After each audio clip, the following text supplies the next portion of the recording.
ਪਿਆਰੇ ਵਿਦਿਆਰਥੀਓ, ਅੱਜ welcome live ਸਵਾਗਤ ਜ਼ਿੰਦਗੀ ਵਿੱਚ ਅਸੀਂ ਇੱਕ ਬਹੁਤ ਹੀ ਮਹੱਤਵਪੂਰਨ ਵਿਸ਼ੇ ਬਾਰੇ ਡਿਸਕਸ਼ਨ ਕਰਨੀ ਹੈ। ਸਾਡਾ ਅੱਜ ਦਾ ਵਿਸ਼ਾ ਹੈ ਮਾਨਵਤਾ ਦੀ ਸੇਵਾ, ਸਰਵਿਸ ਟੂ ਹਿਊਮੈਨਿਟੀ। ਬੇਟਾ, ਜੇ ਤੁਸੀਂ ਕੁਝ ਕਰਨਾ ਚਾਹੁੰਦੇ ਹੋ ਤਾਂ ਤੁਹਾਨੂੰ ਕੋਈ ਰਸਤਾ ਜ਼ਰੂਰ ਮਿਲ ਜਾਵੇਗਾ। ਜੇ ਤੁਸੀਂ ਕੁਝ ਨਹੀਂ ਕਰਨਾ ਚਾਹੁੰਦੇ ਤਾਂ ਤੁਹਾਨੂੰ ਕੋਈ ਬਹਾਨਾ ਜ਼ਰੂਰ ਮਿਲ ਜਾਵੇਗਾ।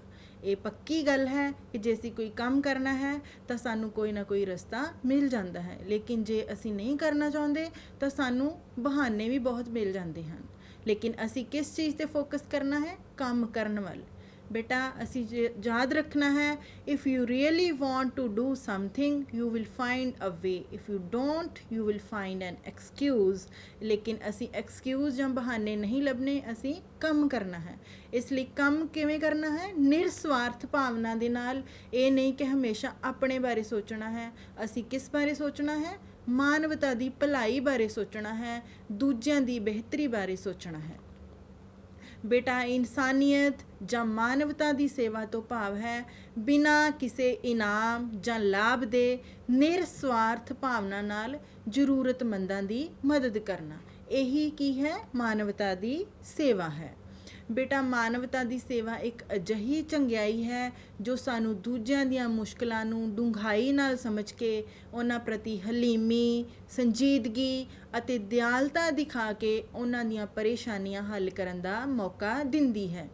ਅਸੀਂ ਜੇਕਰ ਦੂਜਿਆਂ ਬਾਰੇ ਸੋਚਦੇ ਹਾਂ, ਉਹਨਾਂ ਦੀਆਂ ਮੁਸ਼ਕਲਾਂ ਨੂੰ ਸਮਝਦੇ ਹਾਂ ਅਤੇ ਉਹਨਾਂ ਪ੍ਰਤੀ ਹਲੀਮੀ ਅਤੇ ਸੰਜੀਦਗੀ ਦੇ ਨਾਲ ਦਿਆਲੂਪਨ ਦਿਖਾਉਣ ਦੀ ਕੋਸ਼ਿਸ਼ ਕਰਦੇ ਹਾਂ ਤਾਂ ਉਹ ਕੀ ਹੈ? ਮਾਨਵਤਾ ਦੀ ਸੱਚੀ ਸੇਵਾ ਹੈ। ਬੇਟਾ, ਮਨੁੱਖ ਆਪਣੇ ਪੂਰੇ ਜੀਵਨ ਕਾਲ ਦੌਰਾਨ ਸਮਾਜ ਤੋਂ ਬਹੁਤ ਕੁਝ ਪ੍ਰਾਪਤ ਕਰਦਾ ਹੈ। ਜਦੋਂ ਅਸੀਂ ਜਨਮ ਲੈਂਦੇ ਹਾਂ ਅਤੇ ਸਾਰੀ ਜ਼ਿੰਦਗੀ ਉਸ ਤੋਂ ਬਾਅਦ ਮੌਤ ਤੱਕ ਅਸੀਂ ਸਮਾਜ ਤੋਂ ਕੁਛ ਨਾ ਕੁਛ ਲੈਂਦੇ ਹੀ ਹਾਂ, ਕਿਉਂਕਿ ਮਨੁੱਖ ਇੱਕ ਸਮਾਜਿਕ ਪ੍ਰਾਣੀ ਹੈ। ਸਮਾਜ ਤੋਂ ਬਿਨਾਂ ਅਸੀਂ ਐਗਜ਼ਿਸਟ ਨਹੀਂ ਕਰਦੇ। ਇਸ ਲਈ ਸਾਨੂੰ ਹਮੇਸ਼ਾ ਹੀ ਕੋਈ ਨਾ ਕੋਈ ਚੀਜ਼ ਦੀ ਜ਼ਰੂਰਤ ਪਈ ਰਹਿੰਦੀ ਹੈ। ਲੇਕਿਨ ਜੇਕਰ ਅਸੀਂ ਸਮਾਜ ਤੋਂ ਇੰਨਾ ਕੁਝ ਪ੍ਰਾਪਤ ਕਰਦੇ ਹਾਂ ਤਾਂ ਸਾਡਾ ਫਰਜ਼ ਬਣਦਾ ਹੈ ਕਿ ਅਸੀਂ ਸਮਾਜ ਨੂੰ ਕੁਝ ਵਾਪਸ ਵੀ ਮੋੜੀਏ। ਇਹ ਸਾਡੀ ਜ਼ਿੰਮੇਵਾਰੀ ਬਣਦੀ ਹੈ। ਇਸ ਲਈ ਜਿਹੜੀ ਮਾਨਵਤਾ ਦੀ ਸੇਵਾ ਹੈ ਉਹ ਸਾਡਾ ਨੈਤਿਕ ਫਰਜ਼ ਹੈ। ਬੇਟਾ, ਵਿਅਕਤੀਗਤ ਖੁਸ਼ੀ ਦੇ ਨਾਲ ਨਾਲ ਸਾਡੇ ਆਲੇ ਦੁਆਲੇ ਦੀ ਖੁਸ਼ਹਾਲੀ ਜਿਹੜੀ ਹੈ ਉਹ ਵੀ ਬਹੁਤ ਹੀ ਜ਼ਰੂਰੀ ਹੈ। ਜੇਕਰ ਅਸੀਂ ਆਪਣੇ ਆਪ ਨੂੰ ਖੁਸ਼ ਰੱਖਣਾ ਚਾਹੁੰਦੇ ਹਾਂ ਤਾਂ ਸਾਡੇ ਆਸੇ-ਪਾਸੇ ਦੇ ਲੋਕ, ਸਾਡੇ ਆਲੇ ਦੁਆਲੇ ਵਿੱਚ ਵਿਚਰ ਰਹੇ ਲੋਕ ਵੀ ਖੁਸ਼ ਤੇ ਖੁਸ਼ਹਾਲ ਹੋਣੇ ਜ਼ਰੂਰੀ ਹਨ। ਇਸ ਲਈ ਸਾਨੂੰ ਆਪਣੀ ਖੁਸ਼ੀ ਦੇ ਨਾਲ ਨਾਲ ਦੂਜਿਆਂ ਦੀ ਖੁਸ਼ੀ ਦਾ ਖਿਆਲ ਵੀ ਰੱਖਣਾ ਹੈ। ਜਦੋਂ ਦੂਜਿਆਂ ਨੂੰ ਪ੍ਰਸੰਨਤਾ ਦਿੰਦੇ ਹਾਂ, ਅਸੀਂ ਕੋਈ ਕੰਮ ਇਹੋ ਜਿਹਾ ਕਰਦੇ ਹਾਂ ਕਿ ਦੂਜੇ ਪ੍ਰਸੰਨ ਹੋਣ, ਖੁਸ਼ ਹੋ ਜਾਣ, ਤਾਂ ਉਹ ਜਿਹੜੀ ਖੁਸ਼ੀ ਹੈ ਉਹ ਖੁਸ਼ੀ ਹੀ ਸਭ ਤੋਂ ਵੱਡੀ ਖੁਸ਼ੀ ਹੈ। ਇਸ ਲਈ ਦੂਜਿਆਂ ਨੂੰ ਪ੍ਰਸੰਨਤਾ ਦੇ ਕੇ ਪ੍ਰਾਪਤ ਹੋਈ ਖੁਸ਼ੀ ਸਭ ਤੋਂ ਵੱਡੀ ਖੁਸ਼ੀ ਹੈ ਅਤੇ ਸਭ ਤੋਂ ਵੱਡੀ ਸੈਟਿਸਫੈਕਸ਼ਨ ਜਾਂ ਸੰਤੁਸ਼ਟੀ ਦੇਣ ਵਾਲੀ ਚੀਜ਼ ਹੈ। ਬੇਟਾ, ਅਜਿਹੀ ਸੇਵਾ ਦਾ ਮੁੱਖ ਉਦੇਸ਼ ਕੀ ਹੁੰਦਾ ਹੈ? ਅਜਿਹੀ ਸੇਵਾ ਦਾ ਮੁੱਖ ਉਦੇਸ਼ ਹੈ ਦੂਜਿਆਂ ਦੀ ਸੇਵਾ, ਦੂਜਿਆਂ ਦੀ ਭਲਾਈ, ਦੂਜਿਆਂ ਦਾ ਕਲਿਆਣ ਅਤੇ ਦੂਜਿਆਂ ਦੀ ਬਿਹਤਰੀ ਬਾਰੇ ਸੋਚਣਾ। ਆਪਣੇ ਨਿੱਜੀ ਸਵਾਰਥ ਤੋਂ, ਆਪਣੇ ਨਿੱਜੀ ਫਾਇਦੇ ਤੋਂ ਉੱਪਰ ਉੱਠ ਕੇ ਸਾਨੂੰ ਕਿਸ ਬਾਰੇ ਸੋਚਣਾ ਹੈ? ਦੂਜਿਆਂ ਦੀ ਭਲਾਈ ਵਾਸਤੇ, ਦੂਜਿਆਂ ਦੇ ਕਲਿਆਣ ਵਾਸਤੇ ਅਤੇ ਦੂਜਿਆਂ ਦੀ ਬਿਹਤਰੀ ਵਾਸਤੇ। ਇਹੀ ਕੀ ਹੈ? ਮਾਨਵਤਾ ਦੀ ਸੇਵਾ ਹੈ। ਬੇਟਾ, ਮਨੁੱਖਤਾ ਦੀ ਅਸਲੀ ਸੇਵਾ ਜਿਹੜੀ ਹੈ ਉਹ ਕੀ ਹੈ? ਲੋੜਵੰਦਾਂ ਦੀ ਸੇਵਾ ਕਰਨਾ। ਜਿਨ੍ਹਾਂ ਨੂੰ ਲੋੜ ਹੈ ਉਹਨਾਂ ਦੀ ਸੇਵਾ ਕਰਨਾ। ਹਰ ਕਿਸੇ ਜ਼ਰੂਰਤਮੰਦ ਦੀ ਮਦਦ ਕਰਨ ਲਈ ਤਿਆਰ ਰਹਿਣਾ। ਬਿਨਾਂ ਕਿਸੇ ਦੀ ਉਮਰ, ਜਾਤ, ਧਰਮ, ਲਿੰਗ, ਵਰਗ ਜਾਂ ਅਮੀਰੀ ਗਰੀਬੀ ਦੇ ਭੇਦਭਾਵ ਤੋਂ ਬਿਨਾਂ ਦੂਜਿਆਂ ਦੀ ਮਦਦ ਕਰਨਾ ਹੀ ਮਨੁੱਖਤਾ ਦੀ ਅਸਲੀ ਸੇਵਾ ਹੈ। ਜੇਕਰ ਅਸੀਂ ਭੇਦਭਾਵ ਮਨ ਵਿੱਚ ਰੱਖ ਕੇ ਕੋਈ ਕੰਮ ਕਰਦੇ ਹਾਂ ਤਾਂ ਉਸ ਦਾ ਕੋਈ ਅਰਥ ਨਹੀਂ ਹੈ। ਜੇਕਰ ਅਸੀਂ ਅਸਲੀ ਤਰੀਕੇ ਦੇ ਨਾਲ, ਸਹੀ ਤਰੀਕੇ ਦੇ ਨਾਲ ਮਾਨਵਤਾ ਦੀ ਸੇਵਾ ਕਰਨੀ ਚਾਹੁੰਦੇ ਹਾਂ ਤਾਂ ਸਾਨੂੰ ਭੇਦਭਾਵ ਤੋਂ ਉੱਪਰ ਉੱਠ ਕੇ ਬਿਨਾਂ ਕਿਸੇ ਦੀ ਉਮਰ, ਜਾਤ, ਧਰਮ ਜਾਂ ਅਮੀਰੀ ਗਰੀਬੀ ਦੇ ਫਰਕ ਨੂੰ ਦੇਖਿਆ ਸਾਨੂੰ ਜ਼ਰੂਰਤਮੰਦ ਦੀ ਮਦਦ ਕਰਨ ਲਈ ਹਮੇਸ਼ਾ ਤਿਆਰ ਰਹਿਣਾ ਚਾਹੀਦਾ ਹੈ। ਬੇਟਾ ਸਾਨੂੰ ਹਮੇਸ਼ਾ ਇਹੀ ਸਿਖਾਇਆ ਗਿਆ ਹੈ ਕਿ ਸਰਬੱਤ ਦਾ ਭਲਾ ਮੰਗਣਾ ਹੈ। ਸਰਬੱਤ ਦੇ ਵਿੱਚ ਸਾਰਾ ਕੁਝ ਆ ਜਾਂਦਾ ਹੈ, ਸਾਡੇ ਆਲੇ ਦੁਆਲੇ ਦੇ, ਸਾਡੇ ਆਸ-ਪਾਸ ਦੇ ਚੌਗਿਰਦੇ ਦੇ ਵਿੱਚ ਸਾਰਾ ਕੁਝ ਜਿਹੜਾ ਹੈ ਉਹ ਸਰਬੱਤ ਵਿੱਚ ਆ ਜਾਂਦਾ ਹੈ। ਜੇਕਰ ਅਸੀਂ ਬਾਕੀਆਂ ਦੀ ਭਲਾਈ ਸੋਚਦੇ ਹਾਂ ਤਾਂ ਸਾਡਾ ਭਲਾ ਵੀ ਆਪਣੇ ਆਪ ਹੀ ਹੋ ਜਾਂਦਾ ਹੈ। ਜੇ ਅਸੀਂ ਦੂਜਿਆਂ ਦੀ ਬਿਹਤਰੀ ਬਾਰੇ ਸੋਚਦੇ ਹਾਂ ਤਾਂ ਅਸੀਂ ਵੀ ਵਿੱਚ ਹੀ ਆ ਜਾਂਦੇ ਹਾਂ ਤੇ ਸਾਡੀ ਵੀ ਜਿਹੜੀ ਹਰ ਚੀਜ਼ ਜਿਹੜੀ ਹੈ ਉਹ ਬਿਹਤਰ ਹੋ ਜਾਂਦੀ ਹੈ। ਇਸ ਤਰ੍ਹਾਂ ਬੇਟਾ ਮਾਨਵਤਾ ਦੀ ਸੇਵਾ ਕਰਨ ਦੇ ਸਾਨੂੰ ਬਹੁਤ ਹੀ ਜ਼ਿਆਦਾ ਫਾਇਦੇ ਹਨ। ਸਾਨੂੰ ਕੀ ਫਾਇਦੇ ਹਨ? ਅਸੀਂ ਜ਼ਿੰਮੇਵਾਰ ਬਣ ਜਾਂਦੇ ਹਾਂ, ਸਾਡੇ ਵਿੱਚ ਜ਼ਿੰਮੇਵਾਰੀ ਦੀ ਭਾਵਨਾ ਆ ਜਾਂਦੀ ਹੈ, ਸਾਡਾ ਸੇਵਾ ਕਰਨ ਦਾ ਜਾਂ ਕੰਮ ਕਰਨ ਦਾ ਉਤਸ਼ਾਹ ਬਹੁਤ ਜ਼ਿਆਦਾ ਵੱਧ ਜਾਂਦਾ ਹੈ ਅਤੇ ਕੋਈ ਕੰਮ ਕਰਕੇ ਜਾਂ ਕਿਸੇ ਦੇ ਕੰਮ ਆ ਕੇ, ਕਿਸੇ ਦੀ ਲੋੜ ਪੂਰੀ ਕਰਕੇ, ਕਿਸੇ ਦੀ ਮਦਦ ਕਰਕੇ ਸਾਨੂੰ ਸੰਤੁਸ਼ਟੀ ਮਿਲਦੀ ਹੈ। ਇਸ ਦੇ ਨਾਲ ਨਾਲ ਸਾਨੂੰ ਪ੍ਰਸੰਨਤਾ ਵੀ ਪ੍ਰਾਪਤ ਹੁੰਦੀ ਹੈ ਅਤੇ ਅਸੀਂ ਚੁਸਤ ਫੁਰਤ ਵੀ ਰਹਿੰਦੇ ਹਾਂ। ਜਦੋਂ ਅਸੀਂ ਕੋਈ ਕੰਮ ਕਰਦੇ ਹਾਂ ਤਾਂ ਸਾਡੇ ਵਿੱਚ ਚੁਸਤੀ ਫੁਰਤੀ ਵੀ ਆਪਣੇ ਆਪ ਆ ਜਾਂਦੀ ਹੈ। ਇਸ ਤੋਂ ਇਲਾਵਾ ਸਕਾਰਾਤਮਕਤਾ ਅਤੇ ਤਣਾਅ ਮੁਕਤੀ ਵੀ ਮਾਨਵਤਾ ਦੀ ਸੇਵਾ ਕਰਨ ਦੇ ਫਾਇਦੇ ਹਨ। ਸਾਡੀ ਸੋਚ ਹਮੇਸ਼ਾ ਸਕਾਰਾਤਮਕ ਰਹਿੰਦੀ ਹੈ, ਅਗਾਂਹ-ਵਧੂ ਰਹਿੰਦੀ ਹੈ ਅਤੇ ਅਸੀਂ ਤਣਾਅ ਤੋਂ ਵੀ ਮੁਕਤੀ ਪ੍ਰਾਪਤ ਕਰ ਲੈਂਦੇ ਹਾਂ। ਇਸ ਦੇ ਨਾਲ ਨਾਲ ਬੇਟਾ ਮਾਨਵਤਾ ਦੀ ਸੇਵਾ ਕਰਨ ਦੇ ਜਿਹੜੇ ਹੋਰ ਫਾਇਦੇ ਹਨ ਉਹ ਕੀ ਹਨ ਕਿ ਅਸੀਂ ਦੂਜਿਆਂ ਦੀ ਨਿਰਸਵਾਰਥ ਮਦਦ ਕਰਦੇ ਹਾਂ। ਜਦੋਂ ਅਸੀਂ ਦੂਜਿਆਂ ਦੀ ਮਦਦ ਕਰਦੇ ਹਾਂ ਤਾਂ ਦੂਜਿਆਂ ਨੂੰ ਵੀ ਫਾਇਦਾ ਹੋ ਜਾਂਦਾ ਹੈ ਅਤੇ ਸਾਡੇ ਵਿੱਚ ਸਮਾਜਿਕ ਜ਼ਿੰਮੇਵਾਰੀ ਦੀ ਭਾਵਨਾ ਦਾ ਵਿਕਾਸ ਹੋ ਜਾਂਦਾ ਹੈ। ਜਦੋਂ ਸਾਰਿਆਂ ਵਿੱਚ ਇਸ ਭਾਵਨਾ ਦਾ ਵਿਕਾਸ ਹੋ ਜਾਵੇ ਕਿ ਸਮਾਜ ਪ੍ਰਤੀ ਮੈਂ ਜ਼ਿੰਮੇਵਾਰ ਹਾਂ, ਮੇਰੀ ਕੋਈ ਜ਼ਿੰਮੇਵਾਰੀ ਬਣਦੀ ਹੈ ਜਾਂ ਮੈਂ ਕੋਈ ਕੰਮ ਸਮਾਜ ਵਾਸਤੇ ਕਰਨਾ ਹੈ ਤਾਂ ਸਾਡਾ ਸਮਾਜ ਜਿਹੜਾ ਹੈ ਆਪਣੇ ਆਪ ਹੀ ਡਿਵੈਲਪਮੈਂਟ ਵੱਲ ਵੱਧਦਾ ਜਾਂਦਾ ਹੈ। ਇਸ ਲਈ ਸਮਾਜ ਲਈ ਕੁਝ ਕਰਨ ਦਾ ਸੰਕਲਪ, ਸਮਾਜ ਵਿੱਚ ਭਾਈਚਾਰਕ ਸਾਂਝ ਦਾ ਵਿਕਾਸ ਅਤੇ ਸਭ ਤੋਂ ਉੱਪਰ ਵਿਸ਼ਵ ਵਿਆਪੀ ਦ੍ਰਿਸ਼ਟੀਕੋਣ ਜਿਹੜਾ ਹੈ ਉਹ ਸਾਡੇ ਵਿੱਚ ਆ ਜਾਂਦਾ ਹੈ। ਅਸੀਂ ਆਪਣੇ ਨਿੱਜੀ ਸਵਾਰਥਾਂ ਬਾਰੇ ਨਹੀਂ ਸੋਚਦੇ, ਅਸੀਂ ਆਪਣੇ ਸਮਾਜ, ਆਪਣੇ ਆਲੇ ਦੁਆਲੇ, ਆਪਣੇ ਦੇਸ਼ ਦੇ ਬਾਰੇ ਸੋਚਦੇ ਹਾਂ ਅਤੇ ਇਸ ਤੋਂ ਉੱਪਰ ਅਸੀਂ ਗਲੋਬਲ ਸਿਟੀਜ਼ਨ ਬਣ ਜਾਂਦੇ ਹਾਂ। ਮਤਲਬ ਕਿ ਅਸੀਂ ਪੂਰੀ ਦੁਨੀਆ ਬਾਰੇ ਸੋਚਦੇ ਹਾਂ, ਸਾਰੀ ਦੁਨੀਆ ਦੀ ਭਲਾਈ ਬਾਰੇ, ਬਿਹਤਰੀ ਬਾਰੇ ਸੋਚਦੇ ਹਾਂ। ਇਹੀ ਮਾਨਵਤਾ ਦੀ ਸੇਵਾ ਹੈ ਕਿ ਅਸੀਂ ਵਿਸ਼ਵ ਵਿਆਪੀ ਦ੍ਰਿਸ਼ਟੀਕੋਣ ਨੂੰ ਅਪਣਾ ਲੈਂਦੇ ਹਾਂ। ਬੇਟਾ ਮਾਨਵਤਾ ਦੀ ਸੇਵਾ ਵਿੱਚ ਵਿਦਿਆਰਥੀਆਂ ਦੀ ਕੀ ਭੂਮਿਕਾ ਹੋ ਸਕਦੀ ਹੈ? ਵਿਦਿਆਰਥੀ ਕਿਵੇਂ ਆਪਣਾ ਯੋਗਦਾਨ ਪਾ ਸਕਦੇ ਹਨ? ਵਿਦਿਆਰਥੀ ਮਾਨਵਤਾ ਨੂੰ ਸਭ ਤੋਂ ਵੱਡਾ ਯੋਗਦਾਨ ਆਪਣੇ ਖਿਆਲਾਂ ਅਤੇ ਆਪਣੇ ਮੌਲਿਕ ਵਿਚਾਰਾਂ ਰਾਹੀਂ ਦੇ ਸਕਦੇ ਹਨ। ਜਿਹੜੀ ਯੰਗ ਜਨਰੇਸ਼ਨ ਹੈ, ਜਿਹੜੇ ਬੇਟਾ ਤੁਸੀਂ ਜਿਸ ਉਮਰ ਦੇ ਪੜਾਅ ਵਿੱਚੋਂ ਲੰਘ ਰਹੇ ਹੋ ਤਾਂ ਤੁਹਾਡੇ ਵਿੱਚ ਕ੍ਰੀਏਟੀਵਿਟੀ ਦੀ ਪਾਵਰ, ਤੁਹਾਡੀ ਇਮੈਜੀਨੇਸ਼ਨ ਦੀ ਪਾਵਰ ਬਹੁਤ ਹੀ ਜ਼ਿਆਦਾ ਹੁੰਦੀ ਹੈ। ਇਸ ਲਈ ਤੁਹਾਡੇ ਵਿੱਚ ਬਹੁਤ ਨਵੇਂ ਖਿਆਲ, ਆਈਡੀਆਜ਼ ਤੁਹਾਡੇ ਮਨ ਵਿੱਚ ਆਉਂਦੇ ਹਨ ਅਤੇ ਜਿਹੜੇ ਤੁਹਾਡੇ ਖਿਆਲ ਹਨ, ਆਈਡੀਆਜ਼ ਹਨ, ਜਿਹੜੇ ਤੁਹਾਡੇ ਮੌਲਿਕ ਵਿਚਾਰ ਹਨ, ਇਹ ਵੀ ਮਾਨਵਤਾ ਦੀ ਭਲਾਈ ਦੇ ਕੰਮ ਆ ਸਕਦੇ ਹਨ। ਨੌਜਵਾਨ ਵਿਦਿਆਰਥੀਆਂ ਦੇ ਨਿਵੇਕਲੇ ਖਿਆਲ, ਨਵੀਆਂ ਖੋਜਾਂ, ਤਰੱਕੀ ਅਤੇ ਉੱਨਤੀ ਦੇ ਨਵੇਂ ਰਸਤੇ ਦਿਖਾ ਸਕਦੇ ਹਨ। ਜਿਹੜੇ ਤੁਹਾਡੇ ਵਿਚਾਰ ਹਨ, ਤੁਹਾਡੇ ਜਿਹੜੀ ਮੌਲਿਕਤਾ ਹੈ, ਇਹ ਨਵੀਂ ਉੱਨਤੀ, ਤਰੱਕੀ ਜਿਹੜੀ ਹੈ ਉਹਦੇ ਵਾਸਤੇ ਇੱਕ ਬੇਸ ਦੀ ਤਰ੍ਹਾਂ ਕੰਮ ਕਰਦੇ ਹਨ।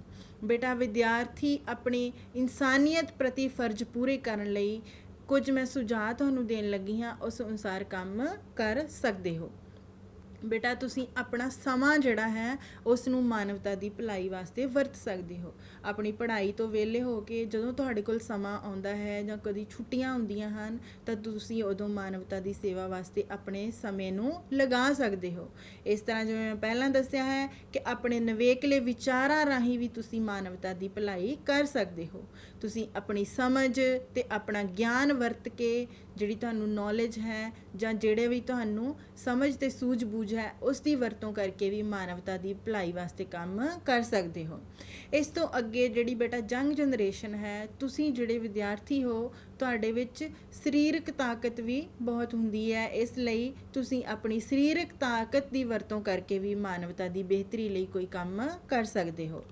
ਬੇਟਾ ਆਪਣੇ ਅਣਥੱਕ ਯਤਨਾਂ ਅਤੇ ਉਦਮਾਂ ਰਾਹੀਂ ਵੀ ਤੁਸੀਂ ਮਾਨਵਤਾ ਦੀ ਭਲਾਈ ਦਾ ਕੰਮ ਕਰ ਸਕਦੇ ਹੋ। ਇਸ ਤੋਂ ਅੱਗੇ ਸਮਾਜਿਕ ਨਿਯਮਾਂ ਦਾ ਪਾਲਣ ਕਰਕੇ, ਬੇਟਾ ਜਿਹੜਾ ਸਮਾਜ ਹੈ ਉਸਨੇ ਕੁਝ ਨਿਯਮ ਬਣਾਏ ਹਨ, ਕੁਝ ਰੂਲਸ ਐਂਡ ਰੈਗੂਲੇਸ਼ਨ ਬਣਾਏ ਹਨ। ਜੇਕਰ ਅਸੀਂ ਉਹਨਾਂ ਨਿਯਮਾਂ ਦੇ ਅਧੀਨ ਰਹਿ ਕੇ, ਉਹਨਾਂ ਨਿਯਮਾਂ ਦਾ ਪਾਲਣ ਕਰਕੇ ਅਸੀਂ ਆਪਣੀ ਜ਼ਿੰਦਗੀ ਚਲਾ ਰਹੇ ਹਾਂ ਤਾਂ ਇਹ ਵੀ ਮਾਨਵਤਾ ਦੀ ਬਿਹਤਰੀ ਲਈ ਹੀ ਕੰਮ ਹੈ।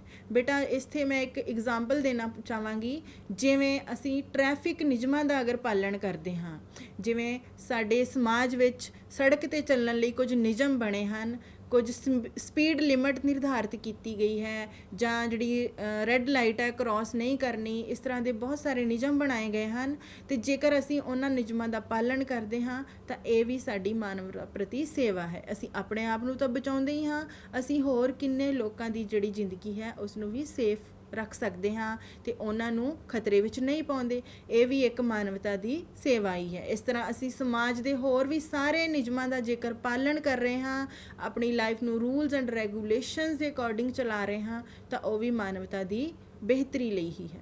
ਬੇਟਾ ਇਸ ਤਰ੍ਹਾਂ ਅਸੀਂ ਆਪਣੀ ਸੰਪਤੀ, ਪੂੰਜੀ ਜਾਂ ਪੈਸਾ ਲਗਾ ਕੇ, ਮੀਨਸ ਕਿ ਜਿਵੇਂ ਤੁਹਾਡੇ ਕੋਲ ਕੋਈ ਪੋਕਟ ਮਨੀ ਹੈ, ਤੁਹਾਨੂੰ ਕੋਈ ਜੇਬ ਖਰਚ ਮਿਲਦਾ ਹੈ, ਉਸ ਵਿੱਚੋਂ ਤੁਸੀਂ ਕੁਝ ਪੈਸੇ ਬਚਾ ਕੇ ਕਿਸੇ ਜ਼ਰੂਰਤਮੰਦ ਲੋੜਵੰਦ ਵਿਦਿਆਰਥੀ ਦੀ ਜਾਂ ਕਿਸੇ ਹੋਰ ਵਿਅਕਤੀ ਦੀ ਮਦਦ ਕਰ ਸਕਦੇ ਹੋ। ਉਹ ਵੀ ਕੀ ਹੈ, ਇਨਸਾਨੀਅਤ ਦੀ ਭਲਾਈ ਦਾ ਹੀ ਕੰਮ ਹੈ।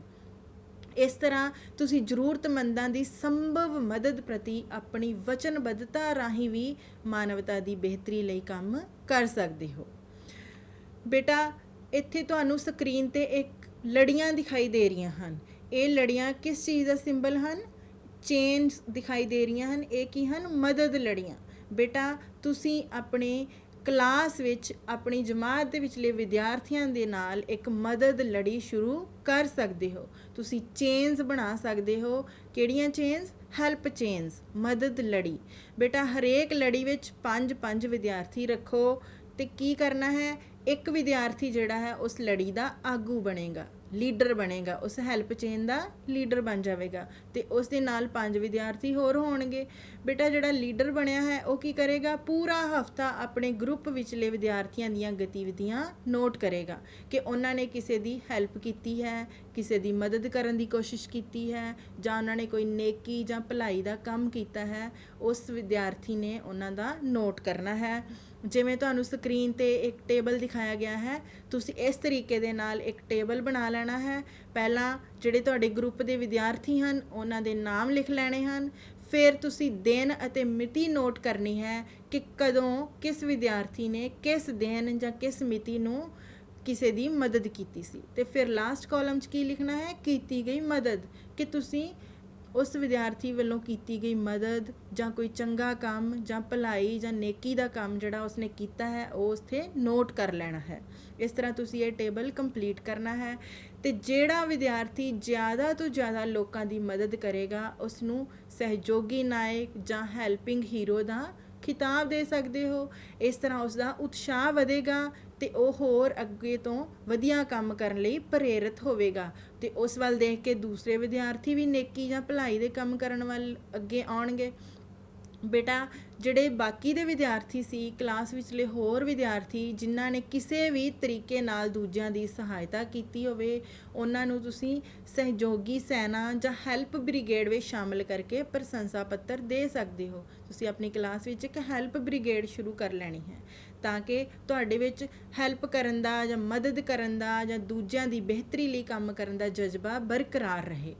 ਬੇਟਾ ਇਸ ਤਰ੍ਹਾਂ ਤੁਸੀਂ ਆਪਣੇ ਘਰ 'ਚ ਵੀ ਕਰ ਸਕਦੇ ਹੋ। ਜਦੋਂ ਤੁਸੀਂ ਆਪਣੇ ਘਰ ਵਿੱਚ ਰਹਿ ਰਹੇ ਹੋ ਤਾਂ ਤੁਸੀਂ ਆਪਣੇ ਭੈਣ ਭਰਾਵਾਂ ਦੇ ਨਾਲ ਮਿਲ ਕੇ ਕੀ ਕਰ ਸਕਦੇ ਹੋ, ਆਪਣੇ ਘਰ ਵਿੱਚ ਹੀ ਇੱਕ ਮਦਦ ਲੜੀ ਸ਼ੁਰੂ ਕਰ ਸਕਦੇ ਹੋ, ਇੱਕ ਹੈਲਪ ਚੇਨ ਬਣਾ ਸਕਦੇ ਹੋ। ਤੁਸੀਂ ਆਪਣੇ ਆਸ-ਪਾਸ ਦੇ ਆਂਢ ਗੁਆਂਢ ਦੇ ਲੋਕਾਂ ਦੀ ਮਦਦ ਕਰ ਸਕਦੇ ਹੋ।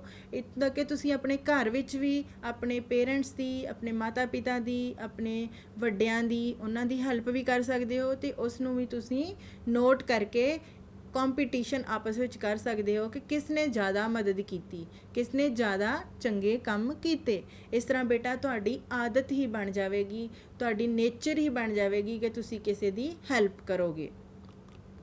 ਬੇਟਾ ਜੇ ਤੁਸੀਂ ਸਾਰੇ ਮਿਲ ਕੇ ਯਤਨ ਕਰਦੇ ਰਹੋਗੇ ਤਾਂ ਤੁਹਾਡੇ ਦੁਆਰਾ ਸ਼ੁਰੂ ਕੀਤੀ ਮਦਦ ਲੜੀ ਬਹੁਤ ਵੱਡੀ ਹੁੰਦੀ ਜਾਵੇਗੀ, ਅੱਗੇ ਤੋਂ ਅੱਗੇ ਫੈਲਦੀ ਜਾਵੇਗੀ।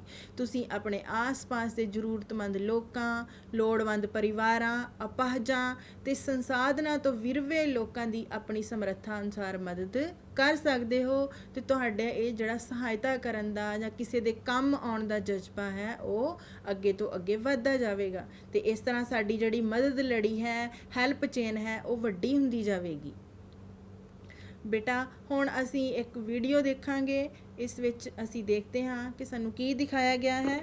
ਵੀਡੀਓ ਦੇਖੋ ਬੇਟਾ ਹੁਣ ਤੁਸੀਂ।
ਬੇਟਾ ਤੁਸੀਂ ਵੀਡੀਓ ਵਿੱਚ ਦੇਖਿਆ ਹੈ ਕਿ ਤੁਸੀਂ ਕਿਸ ਤਰ੍ਹਾਂ ਦੇ ਕੰਮ ਕਰ ਸਕਦੇ ਹੋ। ਮਾਨਵਤਾ ਦੀ ਭਲਾਈ ਲਈ ਜਾਂ ਮਾਨਵਤਾ ਦੀ ਬਿਹਤਰੀ ਲਈ ਤੁਸੀਂ ਕਿਸ ਤਰ੍ਹਾਂ ਦੇ ਕੰਮ ਕਰ ਸਕਦੇ ਹੋ, ਇਹੀ ਤੁਹਾਨੂੰ ਦਿਖਾਉਣ ਦੀ ਕੋਸ਼ਿਸ਼ ਕੀਤੀ ਗਈ ਹੈ।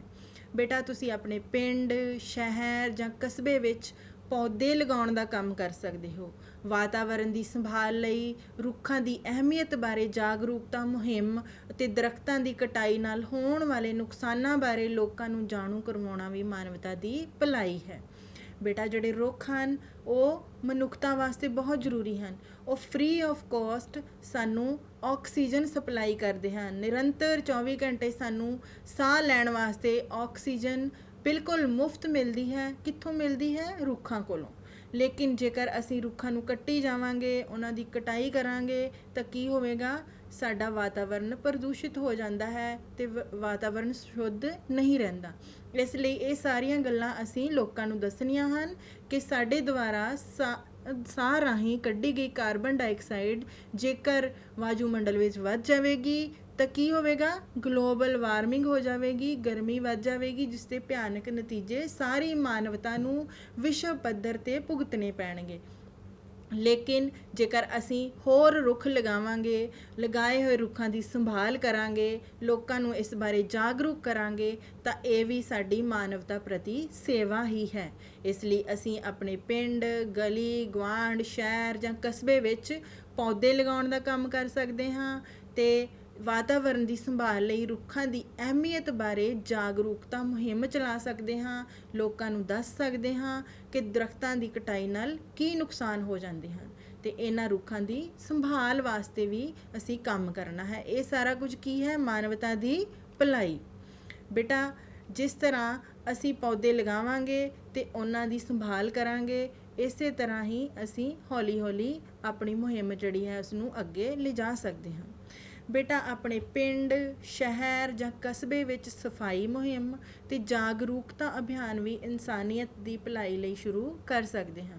ਬੇਟਾ ਅਸੀਂ ਦੇਖਦੇ ਹਾਂ ਕਈ ਵਾਰ ਸਾਡੇ ਆਸ-ਪਾਸ ਜਾਂ ਸਾਡੇ ਪਿੰਡ, ਸ਼ਹਿਰ ਵਿੱਚ ਕੂੜੇ ਦੇ ਢੇਰ ਲੱਗੇ ਹੋਏ ਹਨ ਅਤੇ ਅਸੀਂ ਵੀ ਉੱਥੇ ਹੀ ਕੂੜਾ ਜਾਂ ਜਿਹੜੇ ਢੇਰ ਹੈ ਉਹਦੇ ਵਿੱਚ ਸੁੱਟੀ ਜਾਂਦੇ ਹਾਂ। ਅਸੀਂ ਵੀ ਗੰਦਗੀ ਫੈਲਾਈ ਜਾਂਦੇ ਹਾਂ। ਸਾਨੂੰ ਲੱਗਦਾ ਹੈ ਕਿ ਜੇਕਰ ਇਹ ਕੋਈ ਸਫਾਈ ਨਹੀਂ ਕਰ ਰਿਹਾ ਤਾਂ ਇਹ ਸਾਡਾ ਵੀ ਕੰਮ ਨਹੀਂ ਹੈ।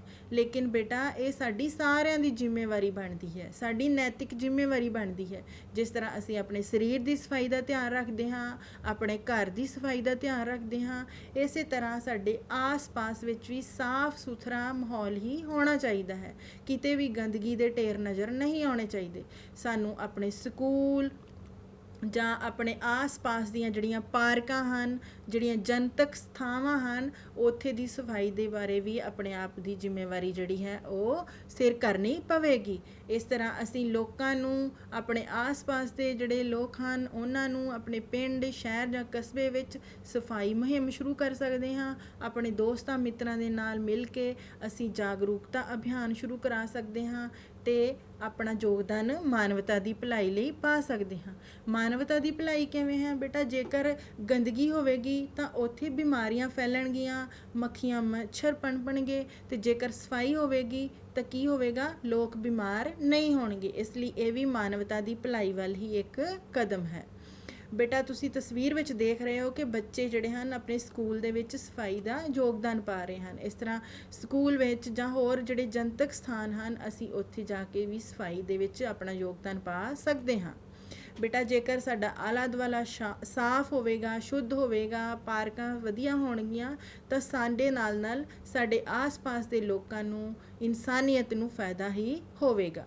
ਇਸ ਤਰ੍ਹਾਂ ਅਸੀਂ ਆਪਣੇ ਪਿੰਡ, ਸ਼ਹਿਰ, ਕਸਬੇ ਵਿੱਚ ਵਾਤਾਵਰਣ ਦੀ ਸ਼ੁੱਧਤਾ, ਕੁਦਰਤੀ ਸੋਮਿਆਂ ਦੀ ਸੰਭਾਲ, ਪ੍ਰਦੂਸ਼ਣ ਤੋਂ ਮੁਕਤੀ ਲਈ ਜਾਗਰੂਕਤਾ ਮੁਹਿੰਮ ਜੇ ਚਲਾਵਾਂਗੇ ਤਾਂ ਉਹ ਵੀ ਮਾਨਵਤਾ ਦੀ ਸੇਵਾ ਹੀ ਹੈ।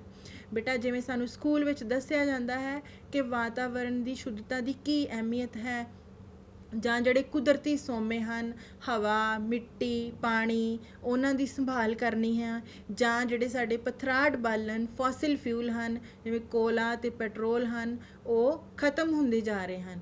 ਅਸੀਂ ਉਹਨਾਂ ਦੀ ਘੱਟ ਤੋਂ ਘੱਟ ਵਰਤੋਂ ਕਰਨੀ ਹੈ, ਜਿਸ ਨਾਲ ਪ੍ਰਦੂਸ਼ਣ ਵੀ ਘੱਟ ਹੋਵੇਗਾ। ਇਸ ਲਈ ਸਾਡੇ ਹਵਾ, ਪਾਣੀ, ਮਿੱਟੀ ਨੂੰ ਪ੍ਰਦੂਸ਼ਣ ਤੋਂ ਬਚਾਉਣ ਦੀ ਜ਼ਿੰਮੇਵਾਰੀ ਵੀ ਸਾਡੀ ਹੈ। ਇਸ ਲਈ ਅਸੀਂ ਲੋਕਾਂ ਨੂੰ ਇਸ ਬਾਰੇ ਜਾਗਰੂਕ ਕਰ ਸਕਦੇ ਹਾਂ, ਉਹਨਾਂ ਨੂੰ ਦੱਸ ਸਕਦੇ ਹਾਂ, ਤੇ ਇਸ ਨਾਲ ਵੀ ਕੀ ਹੋਏਗਾ? ਮਾਨਵਤਾ ਦੀ ਭਲਾਈ ਹੀ ਹੋਵੇਗੀ। ਬੇਟਾ ਜਿਵੇਂ ਤੁਹਾਨੂੰ ਸਕਰੀਨ ਉੱਪਰ ਦਿਖਾਈ ਦੇ ਰਿਹਾ ਹੈ ਕਿ ਜੇਕਰ ਅਸੀਂ ਆਪਣੀ ਧਰਤੀ ਨੂੰ ਬਚਾਉਣਾ ਹੈ ਤਾਂ ਸਾਨੂੰ ਇੰਡੀਵਿਜੂਅਲ ਤੌਰ 'ਤੇ ਵਿਅਕਤੀਗਤ ਯਤਨ ਕਰਨੇ ਹਨ। ਇਹ ਜਿਹੜੇ ਵਿਅਕਤੀਗਤ ਯਤਨ ਹਨ ਆਪਣੀ ਕੁਦਰਤ ਨੂੰ ਬਚਾਉਣ ਵਾਸਤੇ, ਹਵਾ, ਮਿੱਟੀ, ਪਾਣੀ ਨੂੰ ਬਚਾਉਣ ਵਾਸਤੇ, ਪ੍ਰਦੂਸ਼ਣ ਤੋਂ ਮੁਕਤੀ ਵਾਸਤੇ ਤੇ ਓਵਰਆਲ ਸਾਡੀ ਧਰਤੀ ਨੂੰ ਬਚਾਉਣ ਵਾਸਤੇ, ਇਹ ਕੀ ਹਨ? ਮਾਨਵਤਾ ਦੀ ਸੇਵਾ ਹੀ ਹਨ। ਬੇਟਾ ਇਸ ਤੋਂ ਅੱਗੇ ਇੱਕ ਹੋਰ ਬਹੁਤ ਹੀ ਇੰਪੋਰਟੈਂਟ ਚੀਜ਼ ਹੈ ਜਿਹੜੀ ਅਸੀਂ ਮਾਨਵਤਾ ਦੀ ਭਲਾਈ ਲਈ ਕਰ ਸਕਦੇ ਹਾਂ। ਅਸੀਂ ਆਪਣਾ ਖੂਨ ਦਾਨ ਕਰ ਸਕਦੇ ਹਾਂ, ਬਲੱਡ ਡੋਨੇਸ਼ਨ ਕਰ ਸਕਦੇ ਹਾਂ। ਆਪਣਾ ਖੂਨ ਦਾਨ ਕਰਕੇ ਅਸੀਂ ਕਿਸੇ ਦੀ ਕੀਮਤੀ ਜਾਨ ਬਚਾ ਸਕਦੇ ਹਾਂ। ਬੇਟਾ ਜੇਕਰ ਅਸੀਂ ਇੱਕ ਵਾਰੀ ਖੂਨਦਾਨ ਕਰਦੇ ਹਾਂ ਤੇ ਸਾਡੇ ਦੁਆਰਾ ਇੱਕ ਵਾਰੀ ਕੀਤਾ ਖੂਨਦਾਨ 3 ਹੋਰ ਜ਼ਿੰਦਗੀਆਂ ਬਚਾ ਸਕਦਾ ਹੈ।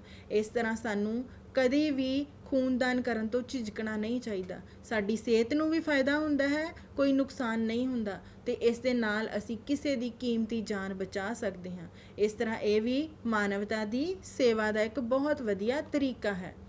ਬੇਟਾ ਅਸੀਂ ਆਪਣੇ ਆਂਢ ਗੁਆਂਢ ਵਿੱਚ ਰਹਿੰਦੇ ਜ਼ਰੂਰਤਮੰਦ ਛੋਟੇ ਬੱਚਿਆਂ ਨੂੰ ਆਪਣੀਆਂ ਪੁਰਾਣੀਆਂ ਕਿਤਾਬਾਂ, ਆਪਣੇ ਪੁਰਾਣੇ ਖਿਡੌਣੇ ਜਾਂ ਕੱਪੜੇ ਵੀ ਦੇ ਸਕਦੇ ਹਾਂ, ਤੇ ਜਾਂ ਉਹਨਾਂ ਦਾ ਸਕੂਲ ਦਾ ਕੰਮ ਕਰਵਾ ਕੇ ਵੀ ਉਹਨਾਂ ਦੀ ਮਦਦ ਕਰ ਸਕਦੇ ਹਾਂ। ਬੇਟਾ ਕਈ ਵਾਰ ਕਈ ਜਿਹੜੇ ਬੱਚੇ ਹਨ ਉਹਨਾਂ ਕੋਲ ਇਹ ਚੀਜ਼ਾਂ ਨਹੀਂ ਹੁੰਦੀਆਂ, ਉਹ ਇਸ ਤਰ੍ਹਾਂ ਦੀਆਂ ਚੀਜ਼ਾਂ ਨੂੰ ਤਰਸਦੇ ਰਹਿੰਦੇ ਹਨ। ਲੇਕਿਨ ਸਾਡੇ ਕੋਲ ਜੇਕਰ ਜ਼ਿਆਦਾ ਚੀਜ਼ਾਂ ਪਈਆਂ ਹਨ, ਸਾਡੇ ਕੋਲ ਸਾਡੀਆਂ ਪੁਰਾਣੀਆਂ ਕਿਤਾਬਾਂ ਹਨ, ਸਾਡੇ ਪੁਰਾਣੇ ਖਿਡੌਣੇ ਹਨ ਜਾਂ ਸਾਡੇ ਕੱਪੜੇ ਹਨ, ਤਾਂ ਅਸੀਂ ਉਹਨਾਂ ਦੀ ਮਦਦ ਕਰ ਸਕਦੇ ਹਾਂ। ਇਸ ਤਰ੍ਹਾਂ ਕਈ ਵਾਰ ਸਾਡੇ ਆਸ-ਪਾਸ ਕੁਝ ਬੱਚੇ ਇਹੋ ਜਿਹੇ ਹੁੰਦੇ ਹਨ ਜਿਨ੍ਹਾਂ ਦੇ ਮਾਤਾ ਪਿਤਾ ਪੜ੍ਹੇ ਲਿਖੇ ਨਹੀਂ ਹੁੰਦੇ। ਅਸੀਂ ਉਹਨਾਂ ਦੀ ਸਕੂਲ ਦਾ ਕੰਮ ਕਰਨ ਵਿੱਚ ਹੈਲਪ ਕਰ ਸਕਦੇ ਹਾਂ, ਉਹਨਾਂ ਦੀ ਮਦਦ ਕਰ ਸਕਦੇ ਹਾਂ। ਇਹ ਵੀ ਸਾਡੀ ਇਨਸਾਨੀਅਤ ਪ੍ਰਤੀ ਸੇਵਾ ਹੀ ਹੈ। ਬੇਟਾ ਆਪਣੇ ਘਰ, ਆਪਣੇ ਆਂਢ ਗੁਆਂਢ, ਪਿੰਡ, ਕਸਬੇ ਜਾਂ ਸ਼ਹਿਰ ਵਿੱਚ ਬਜ਼ੁਰਗਾਂ ਜਾਂ ਲੋੜਵੰਦਾਂ ਦੀ ਸਹਾਇਤਾ ਕਰਨ ਦੇ ਯਤਨ ਕਰਨ ਦੀ ਵੀ ਸਾਡੀ ਜਿਹੜੀ ਪ੍ਰਵਿਰਤੀ ਹੈ ਉਹ ਵੀ ਮਾਨਵਤਾ ਦੀ ਸੇਵਾ ਹੀ ਹੈ। ਬੇਟਾ ਸਾਨੂੰ ਜਿਵੇਂ ਕਈ ਵਾਰ ਅਸੀਂ ਬਾਹਰ ਜਾਂਦੇ ਹਾਂ ਤਾਂ ਕੋਈ ਬਜ਼ੁਰਗ ਦਿਖਾਈ ਦਿੰਦਾ ਹੈ ਜਿਸ ਦੀ ਨਜ਼ਰ ਘੱਟ ਹੈ ਜਾਂ ਨਜ਼ਰ ਕਮਜ਼ੋਰ ਹੈ, ਸਰੀਰਕ ਪੱਖੋਂ ਵੀ ਉਹ ਕਮਜ਼ੋਰ ਹੁੰਦੇ ਹਨ। ਕਈ ਵਾਰ ਉਹ ਸੜਕ ਪਾਰ ਕਰਨ ਲਈ ਹੀ ਵੇਟ ਕਰ ਰਹੇ ਹੁੰਦੇ ਹਨ। ਅਸੀਂ ਉਹਨਾਂ ਦੀ ਇਸ ਤਰ੍ਹਾਂ ਛੋਟੀਆਂ-ਛੋਟੀਆਂ ਮਦਦ ਕਰਕੇ ਤੇ ਉਹਨਾਂ ਦੀ ਹੈਲਪ ਕਰਕੇ ਉਹਨਾਂ ਦਾ ਆਸ਼ੀਰਵਾਦ ਵੀ ਪ੍ਰਾਪਤ ਕਰ ਲੈਂਦੇ ਹਾਂ ਤੇ ਇਹ ਵੀ ਸਾਡੀ ਇੱਕ ਹਿਸਾਬ ਦੀ ਸੇਵਾ ਹੀ ਹੈ। ਬੇਟਾ ਤੁਸੀਂ ਕਿਸੇ ਦਿਨ ਆਪਣੇ ਨਜ਼ਦੀਕ ਦੇ ਬਿਰਧ ਘਰ ਜਾਂ ਅਨਾਥ ਆਸ਼ਰਮ ਜਾ ਕੇ ਸੇਵਾ ਵਿੱਚ ਹਿੱਸਾ ਪਾ ਸਕਦੇ ਹੋ ਤੇ ਉਹ ਵੀ ਕੀ ਹੈ, ਮਾਨਵਤਾ ਦੀ ਸੇਵਾ। ਬੇਟਾ ਸਕਰੀਨ ਉੱਪਰ ਤੁਹਾਨੂੰ 2 ਤਸਵੀਰਾਂ ਦਿਖਾਈ ਦੇ ਰਹੀਆਂ ਹਨ। ਇਹ ਤਸਵੀਰਾਂ ਮਦਰ ਟੈਰੇਸਾ ਜੀ ਦੀਆਂ ਹਨ, ਜਿਨ੍ਹਾਂ ਨੇ ਮਿਸ਼ਨਰੀਜ਼ ਆਫ ਚੈਰਿਟੀ 1950 ਵਿੱਚ ਸ਼ੁਰੂ ਕੀਤਾ ਸੀ ਕੋਲਕਾਤਾ ਵਿੱਚ। ਤੇ ਲੇਕਿਨ ਬੇਟਾ ਅੱਜ ਦੀ ਡੇਟ ਵਿੱਚ ਇਹਨਾਂ ਦੁਆਰਾ ਸ਼ੁਰੂ ਕੀਤੀ ਗਈ ਸੰਸਥਾ ਮਿਸ਼ਨਰੀਜ਼ ਆਫ ਚੈਰਿਟੀ ਦੀਆਂ ਬਹੁਤ ਸਾਰੀਆਂ ਬ੍ਰਾਂਚਾਂ ਹਨ। ਸਾਡੇ ਇੱਥੇ ਚੰਡੀਗੜ੍ਹ ਵਿੱਚ ਵੀ 23 ਸੈਕਟਰ ਵਿੱਚ ਬ੍ਰਾਂਚ ਹੈ। ਇਸ ਮਿਸ਼ਨਰੀਜ਼ ਆਫ ਚੈਰਿਟੀ ਸੰਸਥਾ ਦੇ ਵਿੱਚ ਕੀ ਹੁੰਦਾ ਹੈ ਕਿ ਜਿਹੜੇ ਅਨਾਥ ਬੱਚੇ ਹਨ ਜਾਂ ਕੋਈ ਬੇਸਹਾਰਾ ਲੋਕ ਹਨ ਜਾਂ ਕੋਈ ਜ਼ਰੂਰਤਮੰਦ ਹਨ, ਉਹਨਾਂ ਦੀ ਸੇਵਾ ਸਾਂਭ ਸੰਭਾਲ ਕੀਤੀ ਜਾਂਦੀ ਹੈ, ਉਹਨਾਂ ਨੂੰ ਚੰਗੀ ਤਰ੍ਹਾਂ ਸੰਭਾਲਿਆ ਜਾਂਦਾ ਹੈ। ਇਸੇ ਤਰ੍ਹਾਂ ਤੁਸੀਂ ਸਕਰੀਨ 'ਤੇ ਹੁਣ ਜਿਹੜੀ ਤਸਵੀਰਾਂ ਦੇਖ ਰਹੇ ਹੋ ਇਹ ਭਗਤ ਪੂਰਨ ਸਿੰਘ ਜੀ ਦੀਆਂ ਹਨ, ਜਿਨ੍ਹਾਂ ਨੇ 1947 ਵਿੱਚ ਪਿੰਗਲਵਾੜਾ ਨਾਮ ਦੀ ਸੰਸਥਾ ਸ਼ੁਰੂ ਕੀਤੀ ਸੀ ਅੰਮ੍ਰਿਤਸਰ ਵਿਖੇ ਤੇ ਅੱਜ ਵੀ ਚੱਲ ਰਹੀ ਹੈ। ਬੇਟਾ ਭਗਤ ਪੂਰਨ ਸਿੰਘ ਜੀ ਨੇ ਸਾਰੀ ਜ਼ਿੰਦਗੀ ਅਣਥੱਕ ਯਤਨ ਕੀਤੇ ਹਨ ਤੇ ਲੋੜਵੰਦਾਂ ਦੀ ਮਦਦ ਕੀਤੀ ਹੈ। ਇਹਨਾਂ ਨੇ ਵੀ ਅਨਾਥ, ਬੇਸਹਾਰਾ ਤੇ ਜ਼ਰੂਰਤਮੰਦ ਲੋਕਾਂ ਦੀ ਮਦਦ ਕੀਤੀ, ਉਹਨਾਂ ਨੂੰ ਰਹਿਣ ਸਹਿਣ ਦਾ ਪ੍ਰਬੰਧ ਕਰਕੇ ਦਿੱਤਾ ਤੇ ਉਹਨਾਂ ਵਾਸਤੇ ਪਿੰਗਲਵਾੜਾ ਨਾਂ ਦੀ ਸੁਸਾਇਟੀ ਜਿਹੜੀ ਹੈ, ਸੰਸਥਾ ਜਿਹੜੀ ਹੈ ਚਲਾਈ। ਉਹਨਾਂ ਨੂੰ ਉੱਥੇ ਖਾਣਾ ਵੀ ਦਿੱਤਾ ਜਾਂਦਾ ਹੈ, ਬੱਚਿਆਂ ਦੀ ਪੜ੍ਹਾਈ ਦਾ ਇੰਤਜ਼ਾਮ ਕੀਤਾ ਜਾਂਦਾ ਹੈ, ਹੋਰ ਦਵਾਈ, ਇਲਾਜ ਸਾਰਾ ਕੁਝ ਉਹਨਾਂ ਨੂੰ ਪ੍ਰੋਵਾਈਡ ਕੀਤਾ ਜਾਂਦਾ ਹੈ। ਭਗਤ ਪੂਰਨ ਸਿੰਘ ਜੀ ਨੇ ਆਪਣਾ ਇੱਕ ਛਾਪਾਖਾਨਾ ਵੀ ਸ਼ੁਰੂ ਕੀਤਾ ਸੀ, ਜਿਸ ਵਿੱਚ ਜਿਹੜਾ ਰੀਸਾਈਕਲਡ ਪੇਪਰ ਹੈ ਉਸ ਦੀ ਵਰਤੋਂ ਕਰਕੇ ਇਹ ਲਿਟਰੇਚਰ ਲੋਕਾਂ ਨੂੰ ਵੰਡਦੇ ਸਨ। ਬੇਟਾ ਇਹਨਾਂ ਨੇ ਆਪਣੀ ਜ਼ਿੰਦਗੀ ਦੇ ਵਿੱਚ ਬਹੁਤ ਸਾਰੇ ਹੋਰ ਅਨੇਕਾਂ ਕੰਮ ਕੀਤੇ ਹਨ। ਇਹਨਾਂ ਨੇ ਵਾਤਾਵਰਣ ਨੂੰ ਬਚਾਉਣ ਵਾਸਤੇ ਵੀ ਬਹੁਤ ਲੋਕਾਂ ਦੇ ਵਿੱਚ ਜਾਗਰੂਕਤਾ ਫੈਲਾਈ ਸੀ। ਬੇਟਾ ਮੈਂ ਤੁਹਾਨੂੰ ਕਿਹੜੀਆਂ ਹਸਤੀਆਂ ਦੇ ਨਾਮ ਦੱਸੇ ਹਨ ਜਿਨ੍ਹਾਂ ਨੇ ਮਾਨਵਤਾ ਦੀ ਸੇਵਾ ਕਰਨ 'ਚ ਯੋਗਦਾਨ ਪਾਇਆ ਹੈ? ਮਦਰ ਟੈਰੇਸਾ ਜੀ ਤੇ ਭਗਤ ਪੂਰਨ ਸਿੰਘ ਜੀ। ਬੇਟਾ ਹੁਣ ਤਸਵੀਰ ਵਿੱਚ ਤੁਹਾਨੂੰ ਬੀਬੀ ਇੰਦਰਜੀਤ ਕੌਰ ਜੀ ਦੀ ਫੋਟੋ ਦਿਖਾਈ ਦੇ ਰਹੀ ਹੈ, ਜਿਹੜੇ ਅੱਜ ਕੱਲ੍ਹ ਪਿੰਗਲਵਾੜਾ ਸੁਸਾਇਟੀ ਅੰਮ੍ਰਿਤਸਰ ਦੀ ਦੇਖ ਰੇਖ ਕਰ ਰਹੇ ਹਨ। ਇਸ ਤੋਂ ਅੱਗੇ ਬੇਟਾ ਭਾਈ ਰਵੀ ਸਿੰਘ ਜੀ ਖਾਲਸਾ ਏਡ ਹਨ, ਜਿਹੜੇ ਕਿ ਪੂਰੀ ਦੁਨੀਆ ਵਿੱਚ ਵਲੰਟੀਅਰਸ ਦੇ ਨਾਲ ਮਿਲ ਕੇ ਖਾਲਸਾ ਏਡ ਨਾਮ ਦੀ ਸੰਸਥਾ ਚਲਾ ਰਹੇ ਹਨ। ਚਾਹੇ ਉਹ ਸੀਰੀਆ ਹੋਵੇ, ਇਰਾਕ ਹੋਵੇ, ਭਾਰਤ ਹੋਵੇ, ਕਿਤੇ ਵੀ ਜਿੱਥੇ ਕੋਈ ਲੋੜ ਹੁੰਦੀ ਹੈ ਤਾਂ ਇਹ ਜਾ ਕੇ ਲੋਕਾਂ ਦੀ ਮਦਦ ਕਰਦੇ ਹਨ। ਬੇਟਾ ਇਸ ਤਰ੍ਹਾਂ ਰੈੱਡ ਕਰਾਸ ਸੁਸਾਇਟੀ ਹੈ, ਜਿਹੜੀ ਪੂਰੀ ਦੁਨੀਆ ਵਿੱਚ ਆਪਣੇ ਸਟਾਫ ਮੈਂਬਰਾਂ, ਵਲੰਟੀਅਰਸ ਦੇ ਨਾਲ ਰਲ ਕੇ ਇੱਕ ਅੰਤਰਰਾਸ਼ਟਰੀ ਮਾਨਵਤਾਵਾਦੀ ਲਹਿਰ ਚਲਾ ਰਹੀ ਹੈ ਤੇ ਮਨੁੱਖੀ ਜੀਵਨ, ਸਿਹਤ ਤੇ ਮਨੁੱਖਤਾ ਦੇ ਸਤਿਕਾਰ ਤੇ ਭਲਾਈ ਲਈ ਯਤਨ ਕਰ ਰਹੀ ਹੈ। ਬੇਟਾ ਅਸੀਂ ਕਿਹੜੀਆਂ ਸੰਸਥਾਵਾਂ ਦੀ ਗੱਲ ਕੀਤੀ ਹੈ? Pingalwara Amritsar, missionaries of charity ਤੇ ਰੈੱਡ ਕਰਾਸ ਸੁਸਾਇਟੀ। ਬੇਟਾ ਜਿਹੜੇ ਸਾਇੰਟਿਸਟ ਹਨ ਉਹ ਕੀ ਕਰਦੇ ਹਨ? ਉਹ ਵੀ ਮਾਨਵਤਾ ਦੀ ਭਲਾਈ ਲਈ ਹੀ ਕੰਮ ਕਰਦੇ ਹਨ। ਐਲਬਰਟ ਆਇਨਸਟਾਈਨ ਜੀ ਨੇ ਕਿਹਾ ਹੈ, only a life lived for others is a life worthwhile, ਕਿ ਦੂਜਿਆਂ ਦੀ ਭਲਾਈ ਲਈ ਕੀਤੀ ਹੋਈ ਜ਼ਿੰਦਗੀ ਹੀ ਅਸਲੀ ਜ਼ਿੰਦਗੀ ਹੈ। ਬੇਟਾ ਸਾਇੰਸਦਾਨਾਂ ਦੀ ਵੀ ਮਾਨਵਤਾ ਦੀ ਸੇਵਾ ਵਿੱਚ ਅਹਿਮ ਭੂਮਿਕਾ ਹੈ। ਇਸ ਤਰ੍ਹਾਂ ਬੇਟਾ ਤੁਸੀਂ ਹੁਣ ਆਪਣੇ ਘਰ ਵਿੱਚ ਆਪਣੇ ਮਾਪਿਆਂ ਨਾਲ, ਆਪਣੇ ਵੱਡਿਆਂ ਨਾਲ ਵੀ ਗੱਲ ਕਰਨੀ ਹੈ ਤੇ ਇਹ ਜ਼ਰੂਰ ਡਿਸਕਸ ਕਰਨਾ ਹੈ ਕਿ ਮਾਨਵਤਾ ਦੀ ਭਲਾਈ ਲਈ ਕੀ ਕੀ ਕੀਤਾ ਜਾ ਸਕਦਾ ਹੈ। ਮੈਨੂੰ ਉਮੀਦ ਹੈ ਕਿ ਤੁਹਾਨੂੰ ਜ਼ਰੂਰ ਅੱਜ ਦੇ ਲੈਕਚਰ 'ਚੋਂ ਕੁਝ ਨਾ ਕੁਝ ਸਮਝ ਲੱਗੀ ਹੋਵੇਗੀ ਤੇ ਤੁਸੀਂ ਮਾਨਵਤਾ ਦੀ ਭਲਾਈ ਲਈ ਕਿਹੜੇ ਕੰਮ ਕਰੋਗੇ, ਉਹਨਾਂ ਦੀ ਸੂਚੀ ਬਣਾਓਗੇ। ਮਾਨਵਤਾ ਦੀ ਸੇਵਾ ਸਭ ਤੋਂ ਉੱਤਮ ਸੇਵਾ ਹੈ। ਬੇਟਾ thank you so much. Stay blessed, stay focused. ਬਹੁਤ ਬਹੁਤ ਧੰਨਵਾਦ। Thank you so much.